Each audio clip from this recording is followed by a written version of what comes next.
Hello students, today we are going to do Joule's law of heating. ये जो law है हमारा heating effects of electric current में आता है. देखो सिंपल सी बात है, हमने अपनी डेली लाइफ में ऑब्जर्व भी किया है कि जब भी हम कहीं पे भी करंट प्रोड्यूस करते हैं, कोई भी इलेक्ट्रिकल अप्लायंसेस यूज करते हैं, तो हम क्या देखते हैं उसमें थोड़ी देर बाद हम जब उसे टच करते हैं तो उसमें हीट प्रोड्यूस होती है. होता है ना, जैसे फोन में हम उसको चार्ज करते हैं तो फोन तो चार्ज होता है, लेकिन अगर आप उसको टच करके देखो तो हमें थोड़ी हॉटनेस फील होती है, गरम गरम लगता है. उसी तरीके से आपने लाइट ऑन किया है तो अगर काफी देर तक लाइट ऑन है तो आप स्विच पे हाथ लगा के देखो तो आपको उसमें थोड़ा सा गरम फील होगा. होता है ना, तो वही हमारा है जूल्स लॉ ऑफ हीटिंग. तो देखो जैसे हम ये सर्किट बनाते हैं, ये हमने एक सर्किट ड्रॉ किया है, ये हमारी बैटरी है, यहां पे हमने एक रेजिस्टेंस लगा रखा है, ये एमीटर आपका कनेक्टेड इन सीरीज, यहां पे आपका वोल्ट मीटर है. ठीक है, अब देखो क्या होता है, करंट प्रोड्यूस होता है तो अगर आपका कोई भी इलेक्ट्रिकल अप्लायंस लगा हुआ है, जैसे फैन चल रहा है आपका, है ना, लाइट जल रही है, तो वो आपकी एनर्जी कहाँ यूज हो रही है, उस फैन को चलाने में, है ना, वो इलेक्ट्रिसिटी यूज हो रही है फैन को चलाने में. लाइट ऑन है तो वो लाइट जलने में, ग्लो होने में यूज हो रही है. तो क्या होता है, लेकिन अगर हमने यहाँ पे रेजिस्टेंस ही ले लिया है, रेजिस्टेंस क्या होता है, जो कि क्या करता है, हीट प्रोड्यूस करता है. जो हमारा करंट फ्लो होता है, जो इलेक्ट्रॉन्स फ्लो होते हैं उनको मूव नहीं होने देता है, और जब वो इलेक्ट्रॉन्स आपस में टकराते हैं तो क्या प्रोड्यूस होती है, हीट प्रोड्यूस होती है. अब जैसे यहाँ पे हमने सर्किट में कोई भी इलेक्ट्रिकल अप्लायंसेस नहीं लिया है, सीधा हमने ये रेजिस्टेंस ही लगा दिया है, जैसे हमारे हीटर्स में होता है ना, हम जो प्रेस आयरन यूज करते हैं उसमें क्या होता है, हमें हीट चाहिए होती है ना, तो हम उसमें क्या लगा देते हैं, रेजिस्टेंस लगा देते हैं. निक्रोम वायर से रेजिस्टेंस लगाते हैं. निक्रोम वायर का तो अपना खुद का ही रेजिस्टेंस बहुत ज्यादा होता है, और उसके बाद हम उसको क्या कर देते हैं, हाईली कॉइल्ड कर देते हैं. अब आप ये देखो, होता है ना हीटर्स में, आपने ऑब्जर्व किया होगा कि बहुत कॉइलिंग होती है वायर्स की. तो वो क्यों होती है, रेजिस्टेंस प्रोड्यूस करने के लिए, ताकि जो इलेक्ट्रॉन्स फ्लो हो रहे हैं वो इजीली उस पाथ पे ना जा सके. अब वो ऐसे मूव करेंगे तो उनमें क्या होगा, एक दूसरे से टकराएंगे, और वो जितना ज्यादा टकराएंगे उतनी ज्यादा हीट प्रोड्यूस करेंगे. तो इसको हम बोलते हैं जूल्स लॉ ऑफ हीटिंग. इसकी एप्लीकेशंस भी है, जैसे मैंने आपको भी बताया कि we use electric iron at our homes, है ना, हीटर्स हम यूज करते हैं, तो वो इसी प्रिंसिपल पे बेस्ड है. ठीक है, अब हमें इसमें ये फाइंड आउट करना है कि कितनी हीट प्रोड्यूस हुई है. तो let's do it. First of all V is equal to work done upon charge. Clear है, पोटेंशियल डिफरेंस क्या होता है, work done upon charge. Potential difference कौन क्रिएट करता है, बैटरी क्रिएट करती है, जो इलेक्ट्रॉन्स को एक प्लेस से दूसरी जगह पे मूव होने के लिए कुछ काम करती है. ठीक है, that is called potential difference. Work done upon Q is charge. तो अगर वर्क डन हम यहां से निकाल लेते हैं तो कितना वर्क डन हुआ है, एक चार्ज को अपनी जगह से दूसरी जगह तक मूव करने में VQ. ठीक है, उसके बाद power is equal to work done upon charge.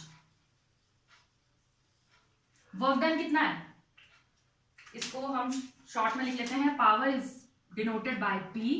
Work done is कितना वर्क डन हुआ है चार्ज को एक प्लेस से दूसरे प्लेस पे मूव करने के लिए, VQ. और charge power is work done upon time. ठीक है, तो वर्क डन आपका VQ और time is denoted bye T. अब अगर हम देखें Q upon T, Q upon T क्या होता है, current. I is charge per unit time. तो हम यहाँ पे Q अपॉन T की जगह क्या लिख सकते हैं, VI. तो हमारा यहाँ पे एक पावर का फॉर्मूला आ गया, P is equal to VI. ठीक है, अब हम निकाल क्या रहे हैं, एनर्जी, कि यहाँ पे कितनी एनर्जी प्रोड्यूस हुई है ना. तो power is equal to energy upon time. तो एनर्जी निकाल रहे हैं, E is equal to power multiplication time. Power कितना है हमारा, यहां पे कितनी आई है पावर, VI, और टाइम इज T। तो एनर्जी कितनी आ गई, VIT। अब एनर्जी हमें कौन सी निकालनी है, हीट एनर्जी। तो we can write H, heat energy is equal to, अब according to Ohm's law V is equal to I R, V is equal to IR। तो V IR IT। तो ये हमारा हीट एनर्जी कितना हो गया, I²R T। This is what joules law of heating, है ना। यहां पे हम पावर का एक और फॉर्मूला निकालेंगे, P is equal to V की जगह पे हम क्या लिख सकते हैं, IR, ओम्स लॉ। तो IR और ये I यहां पे, तो power is equal to I²R। तो ये पावर के दो फॉर्मूले हमें ध्यान रखने हैं जो कि हमारे न्यूमेरिकल्स में यूज होंगे। क्लियर है, आई होप आपको ये समझ में आया होगा। मैं एक बारी फिर से एक्सप्लेन कर देती हूं। V is potential difference, potential difference is work done upon charge. यहां से हम वर्क डन निकालेंगे, VQ। एक चार्ज को अपनी जगह से दूसरी जगह पे आने के लिए कितना वर्क हुआ है, VQ। ठीक है, power is equal to work done upon time. तो P is equal to VQ upon में T। QT आपको पता है क्या होता है, करंट का फॉर्मूला है। Current is charge per unit time. तो Q अपॉन T की जगह पे हम लिख सकते हैं I। तो P is equal to VI। ठीक है, उसके बाद according to Ohm's law V is equal to IR। तो V की जगह पे हम लिख सकते हैं IR और I। क्लियर है, तो P is equal to I²R। Next, power is equal to energy upon time. तो हमें क्या निकालनी, क्या है, एनर्जी। तो energy is equal to P into T।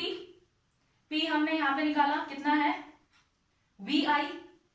तो we can write VI in place of P and time is T। तो एनर्जी का आ गया VIT, राइट। देन एनर्जी किस फॉर्म में वहां पे हमें दिखाई देगी, यहाँ पे रेजिस्टेंस है ना, किस फॉर्म में यहाँ पे एनर्जी दिखाई देगी, हीट के फॉर्म में, है ना। तो हीट के फॉर्म में दिखाई देगा VIT।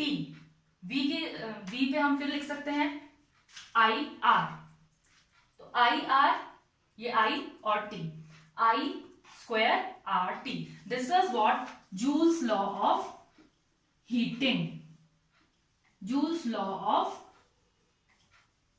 हीटिंग।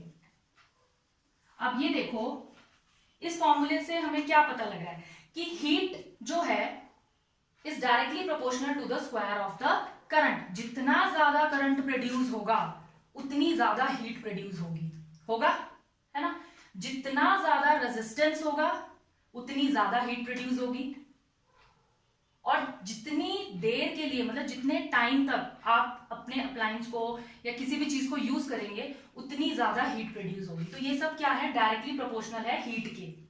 आपने देखा होगा कि जैसे आपने मोबाइल फोन को चार्जिंग पे लगाया है, तो अगर आपने थोड़ी सी देर के लिए लगाया है तो वो ठीक है, उसमें कुछ नहीं है। लेकिन अगर आप उसको 1 घंटा 2 घंटा चार्ज करते हैं, उसके बाद आप उसको टच करते हैं, तो क्या होता है, जितनी ज्यादा देर तक उसको चार्ज करेंगे उतनी ज्यादा हीट उसमें प्रोड्यूस होगी। तो time is directly proportional to H। So this is Joule's law of heating. I hope आपको ये चीजें समझ में आई होंगी। क्लियर है? अगर आपको इसमें कोई प्रॉब्लम है तो आप कमेंट्स कर सकते हैं, ठीक है। लाइक करना ना भूलें। Thank you.